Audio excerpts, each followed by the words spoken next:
Guys ഇന്നലെ ഇവിടെ മഴ പെയ്തായിരുന്നേ. ഭയങ്കര മഴയായിരുന്നു ഇന്നലെ ഇവിടെ. മഴ പെയ്തിട്ട് ആകെ തണുപ്പടിച്ച് എല്ലാം കുഴഞ്ഞ് നിൽക്കുമായിരുന്നു.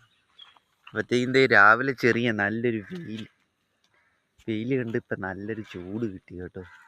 കാരണം പകൽ മൊത്തം ചൂടായിരുന്നു, അതിന് മൊത്തം ചൂടാണ്. പക്ഷേ ഇന്നലെ രാത്രി ഭയങ്കര മഴ കാരണം ഇവിടെ മനുഷ്യന് സൗണ്ട് കാരണം കിടക്കാനും വയ്യ, അല്ലാണ്ടങ്ങ് ആയിപ്പോയി. ഇനി ഞങ്ങളിവിടെ നിൽക്കുകയാണ്. അല്ല, വെയിലൊക്കെ കൊണ്ട് ഇവിടെ നിൽക്കുകയാണ്. അപ്പം ഞാൻ പറഞ്ഞു വന്നത് എൻ്റെ പുതിയൊരു സോങ് ഇറങ്ങിയായിരുന്നു. അപ്പോൾ അത് നിങ്ങളൊന്ന് കാണണം. ഓക്കെ, പിന്നെ സബ്സ്ക്രൈബ് ചെയ്യണം, ഷെയർ ചെയ്യണം, ലൈക്ക് ചെയ്യണം, കമൻറ്റ് ചെയ്യണം, എല്ലാം ചെയ്യണം. അപ്പോൾ ഇത് പറയാനാണ് വന്നത്. നിങ്ങൾ മാക്സിമം എന്നെ സപ്പോർട്ട് ചെയ്യുക. ഓക്കെ, സബ്സ്ക്രൈബൊക്കെ ചെയ്യുക. എൻ്റെ എല്ലാ വീഡിയോസുകളൊക്കെ എടുത്ത്